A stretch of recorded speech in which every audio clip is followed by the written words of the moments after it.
Must be quiet now. New religious developments in North India. The period after the 13th century saw a new wave of the Bhakti movement in North India. This was an age when Islam, Brahmanical, Hinduism, Sufism, various strands of Bhakti and the Nath Panth, Siddhas. I believe ये भी हमने कर लिया था क्या? No. Okay. And the Nath Panthis, Siddhas and Yogis influenced one another. We saw that new towns and kingdoms were emerging and people were taking up new professions and finding new roles for themselves. Such people, especially craftspersons, peasants, traders and laborers, chose to listen to these new saints and spread their ideas. ये वो time था, आपको याद हो कि जब craft person peasants लोग का जो धीरे धीरे जो प्रोफेशन था वो धीरे धीरे खराब होने लगा था, है ना. So they wanted to explore something new where they could survive. So क्योंकि ये टाइम मेडिवल हिस्ट्री का जो टाइम पीरियड था ये था बेसिकली नए नए धर्मों का, नई नई चीज़ों का, नए नए प्रोफेशन इमर्ज हो रहे थे. तो they started joining these Nathpanthi Siddharth and Yogachari and then they became the volunteer of them and started spreading their messages, right? Some of them like Kabir and Baba Guru Nanak rejected all orthodox religions. Others like Tulsidas and Surdar accepted existing beliefs and practices but wanted to make these accessible to all.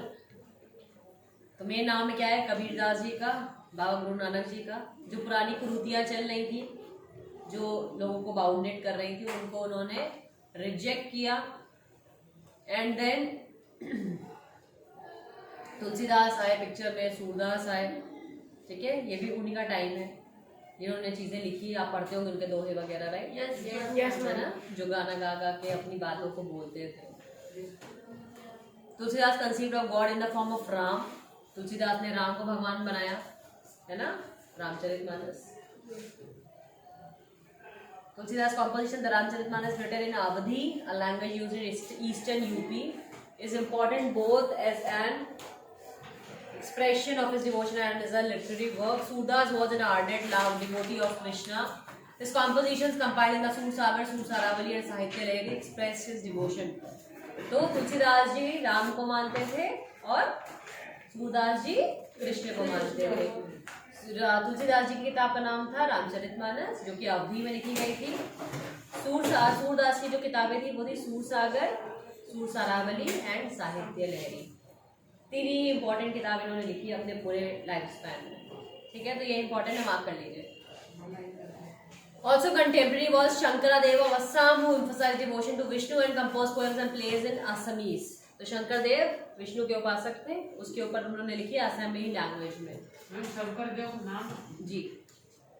He began the practice of setting up namghars or houses of recitation and prayer, a practice that continues today.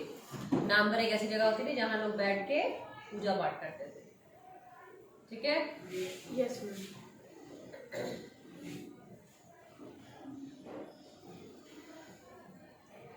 This tradition also included saints like Dadu Dayal, Ravidas and Mirabai. Mirabai was a Rajput princess married into the royal family of Mewar in the 16th century. Mirabai became a disciple of Ravidas, a saint from a caste considered untouchable. ठीक है. मीराबाई नाम सुना ही होगा आपने. तो Mirabai royal princess थी, Rajput princess थी, जिनकी शादी हुई थी मेवाड़ में. इन्होंने अपना गुरु मांगा नाम था रविदास जी को, जो कि एक महार थे, दलित थे, शूद्र थे, ठीक है. She was devoted to Krishna and composed innumerable bhajans expressing her intense devotion. Krishna ji के लिए मीराबाई फेमस थी, है ना. उन्हीं को मानती थी, उन्हीं की पूजा करती थी. Her songs also openly challenged the norms of the upper caste and became popular with the masses in Rajasthan and Gujarat. ठीक है. इन्होंने कृष्ण जी के लिए बहुत सारे भजन बनाए थे जो कि इनके एरियाज में बहुत फेमस हुए, ठीक है. Yes ma'am. A unique feature of most of the saints is that their works were composed in regional language and could be sung. यानी जो उनके क्षेत्र की बोली थी उसमें इन्होंने लिखा, इसलिए वो ज़्यादा से ज़्यादा लोगों से कनेक्ट हो पाए, ठीक है. They became immensely popular and were handed down orally from generation to generation. Usually the poorest, most deprived community and women transmitted these songs, often adding their own experiences. As the song as we have them today are as much as a creation of the saints as of the generation of people who sang them. They have become a part of our living popular culture. तो ये जो इन्होंने चीज़ें हुई उस time पे, जो कि लोगों ने रीजनल लैंग्वेजेस में सुनी, तो generation to generation pass on भी ये हो पाया, है ना। और जो जिसको मानते थे, जो जिस भगवान के डिवोटी बने, उन्होंने उस ट्रेंड को आगे बढ़ाया। ठीक है, साइड में कई सारी इंपॉर्टेंट चीजें लिखी है जो आप पढ़िए। अब हम पढ़ेंगे कबीरदास के बारे में। A closer look Kabir. Kabir, who probably lived in the 15th-16th centuries, was one of the most influential saints. He was brought up in a family of Muslim Julahas or weavers settled in the near the city of Banaras.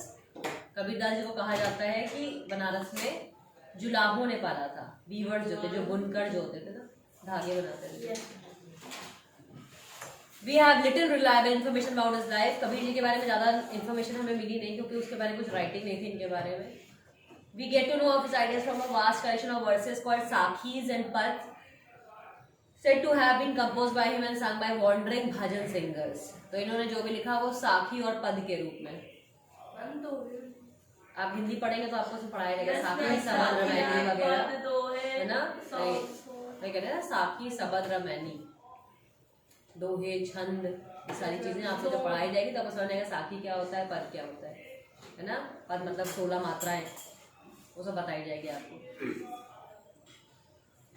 Some of these were later collected and preserved in the Guru Granth Sahib, Panchvani and Bijak. Kabir की जो किताब थी वो थी बीजक।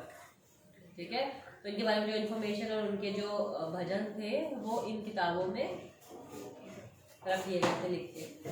Fine, किताबों में नाम मार लीजिए। गुरु ग्रंथ साहिब उनकी थोड़ी ना थी, पंचवानी उनकी थोड़ी ना थी, सिर्फ कबीर जी ने लिखी थी बीजक। मतलब उन कबीर ने नहीं लिखी थी, कबीर की जो कलेक्शन था वो बीजक में मिलता है।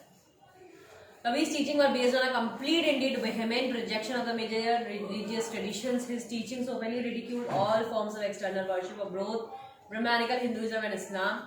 The preeminence of the priestly classes and the caste system. The language of his poetry was a form of spoken Hindi widely understood by ordinary people. He also sometimes used cryptic language, which is difficult to follow. Kabirdas ji हर धर्म को reject करते थे, और जो अपर जाति थी, सवर्ण जाति जो थी, उसकी जो चीज़ें थी उसको भी रिजेक्ट करते थे। वो एक सिंपल बात करते थे हिंदी भाषा में जो लोगों को समझ में आए। कई बार क्रिप्टिक लैंग्वेज यानी ऐसी भाषा का उन्होंने प्रयोग किया है जिसको समझ पाना मुश्किल था। ठीक है, तो कहते थे अभ्रंश भाषा, भाषाओं में प्रकार होते हैं ना, तो अभ्रंश भाषा, इसको क्रिप्टिक लैंग्वेज कहते हैं। Kabir believed in a formless supreme God and preached that the only path to salvation was through bhakti or devotion. Kabir drew his followers from among both Hindus and Muslims. तो वो भी निराकार भगवान को मानते थे, उनके हिसाब से भगवान का कोई रूप नहीं होता। ठीक है, और उसको तभी पाया जा सकता है जब आप उनकी लगातार भक्ति करें। ठीक, समझ में आ गया? कबीर के जो वो थे फॉलोअर्स थे, उन्होंने हिंदू और इस्लाम दोनों को ही माना, दोनों धर्मों में। देन अ क्लोजर लुक बाबा गुरु नानक। अभी कुछ दिन पहले उन्होंने गुरु नानक गुरु पर्व मनाया था, है ना, 19 को। We know more about Baba Guru Nanak than about Kabir. Born at Talwandi, he travelled widely before establishing a center at Kartarpur. A regular worship that consisted of the singing of his own hymns was established there for his followers. बाबा गुरु नानक जो थे, गुरु नानक साहिब जो थे, वो तलवंडी में पैदा हुए थे 1469 1469 में, हमारे कहाँ 1539 में। ठीक है, ये भी अपना गाना गाते थे, भगवान को मानते थे। ठीक है, irrespective of their former creed, caste or gender, his followers ate together in the common kitchen, जो लंगर कहलाती है, जिसमें किसी धर्म के लिए कोई मनाही नहीं है। आइए और खाइए। कभी गए हो अगर गुरुद्वारे में, तो लंगर चखना जिसको कहते हैं, तो वहाँ रोटी कैसे मिलती है? ऐसे लेना पड़ता है, ऐसे नहीं उठा के, कभी भगवान देते हैं, इसी फॉर्म में मिलेगी, और जोड़े में मिलती है रोटी, और बहुत हैवी छोड़ो। The sacred space thus created by Baba Guru Nanak was known as Dharmsal. It is known as the gurdwara. ये वो गुरुद्वारा था जिसको आप वो बंगला वहाँ अमृतसर स्वर्ण मंदिर, गोल्डन टेम्पल, ठीक है, इसको पहले धर्मसाल कहते थे। बना था धर्मसाल के नाम से। Before his death in 1539, Baba Guru Nanak appointed one of his followers as a successor। तो इन्होंने मरने के पहले अपना एक वंशज डिक्लेयर कर दिया था। His name was लहना। क्या नाम था? लहना। मार्क करिए, लिखिए। But he came to be known as Guru Angad, signifying that he was a part of Baba Guru Nanak himself। तो उनका लहना जो था, उनका नाम पड़ा गुरु अंगद, गुरु अंगद देव। ठीक है। Guru Angad compiled the compositions of Baba Guru Nanak, to which he added his own in a new script known as Gurumukhi। तो पंजाबी लिखने की जो लिपि है, स्क्रिप्ट है, that is गुरुमुखी। हिंदी भाषा की क्या लिपि है? देवनागरी। Got it? पंजाबी की गुरुमुखी है। The three successors of Guru Angad also wrote the name of Nanak, and all of their compositions were compiled by Guru Arjan in 1604। ठीक है। तो जितनी किताबें उनके टाइम पे लिखी गई, सबको कंपाइल किया था गुरु अर्जन देव ने। ठीक है। To this compilation were added the writings of other figures like Sheikh Farid, Sant Kabir, Bhagat Namdev, and Guru Tegh Bahadur। In 1796, this compilation was authenticated by Guru Tegh Bahadur's son as successor, Guru Gobind Singh। It is also known as Guru Granth Sahib, the holy scripture of Sikh। तो अगर आप गुरुद्वारे में गए हो तो आप देखते होंगे कि उसको लोग पढ़ते रहते हैं, है ना? किसको पढ़ते हैं? गुरु ग्रंथ साहिब को। इसमें सिर्फ गुरु नानक के बारे में नहीं, काफी लोगों के बारे में लिखा है।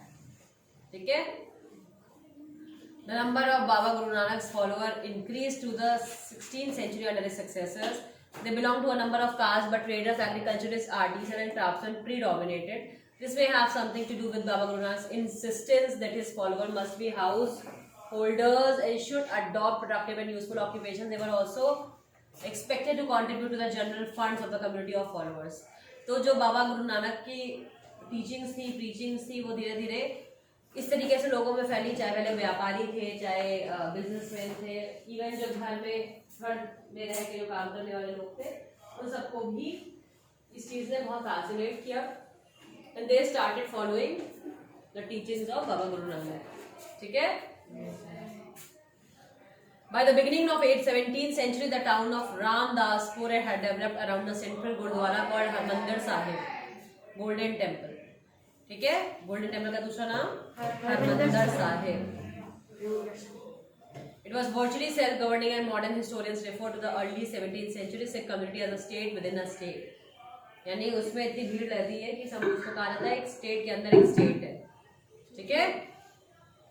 The Mughal Emperor Jahangir looked upon them as a potential threat, and he ordered the execution of Guru Arjan in 1606। तो 1604 में जब गुरु अर्जन देव ने सारी चीजों को कंपाइल किया था, तो जो मुगल थे उनके हिसाब से सिख उनके लिए खतरा बन सकते थे, तो उन्होंने आदेश दे दिया था कि गुरु अर्जन देव को बंदी बना के जेल में डाल दिया जाए। The Sikh movement began to get politicized in the 17th century, a development which culminated in the institution of the Khalsa by Guru Gobind Singh in 1699। The community of the Sikhs called the Khalsa Panth became a political entity। तो जो आंदोलन चल रहे थे सिखों के आपस में, उसको ज़्यादा लाइमलाइट हो गए गुरु अर्जन देव की बंदी बनाने के बाद। ठीक है। फिर इन्होंने अपना एक पंथ बना लिया जिसको कहते हैं खालसा पंथ, which is a political party now. ठीक है। पंजाब में अब चुनाव होते हैं तो you can understand this Khalsa thing. Fine. The changing historical situation during the 16th and 17th Good afternoon, children. So, as you have heard the cuckoo bell, now you will wish good afternoon to everyone. All right? Have a nice day. The ideas of Baba Guru Nanak had a huge impact on this development from the very beginning। He emphasized the importance of the worship of one God। तो जो इनकी teaching थी गुरु नानक जी की, वो ये थी एक भगवान होता है, एक भगवान को मानना चाहिए। ठीक है। He insisted that caste, creed और gender was irrelevant for attaining liberation। Liberation यानी मोक्ष पाना, लिबर्टी जिसको वर्ड होता है ना, लिबर्टी से लिबरेशन। तो लिबरेशन मतलब मोक्ष पाने के लिए हमें किसी भी धर्म में, किसी भी जाति में उलझने की कोई जरूरत नहीं है। His idea of liberation was not that of a state of inert bliss, but rather the pursuit of active life with a strong sense of social commitment। तो इंसान अगर दूसरों के लिए कुछ करना चाहता है तो उसको अंदर से वो विलिंगनेस आनी चाहिए। ये नहीं ना किसी को कहने पे या किसी के कहने पे आपने कुछ किया। तो इसलिए वो बहुत जरूरी है कि आप अंदर से उस चीज़ को फील करके किसी के लिए करिए अगर करते हैं तो। He himself used the term Naam, Daan and Isnan for the essence of his teaching, which actually meant right worship, welfare of others and purity of conduct. तो सिख धर्म में इन चीज़ों की बहुत वैल्यू है. नाम यानी नाम जपना भगवान का, प्रेजेंस बिहेव योरसेल्फ. दान करना है ना, जाते हैं तो वहाँ फंड देना या चीज़ें करना. और स्नान आपने देखा होगा हर गुरुद्वारे में एक होता है जहाँ लोग हाथ धोने जाते हैं, है ना, पॉन्ड की तरीके अंदर. हाँ, His teachings are now remembered as नाम जपना, कीर्त करना एंड बंद जपना, है ना. तो 3 चीजें हो गई. नाम जपना, नानक जी का नाम लेना, कीर्त कराना यानी कीर्तन वगैरह जो होते हैं, और बंद जपना यानी वो जो लंगर होता है. ठीक है. Which also underline the importance of right belief and worship, honest living and helping others. Thus, Baba Guru Nanak's idea of equality had social and political implications. This might partly explain the difference between the history of the followers of Baba Guru Nanak and the history of the followers of the other religious figures of the medieval centuries, like Kabir, Ravidas and Dadu, whose ideas were very similar to those of Baba Guru Nanak. तो इनसे ही relevance रखने वाले थे कबीर दास जी, रविदास जी और दादू हरदयाल. ठीक है. तो इसलिए डन.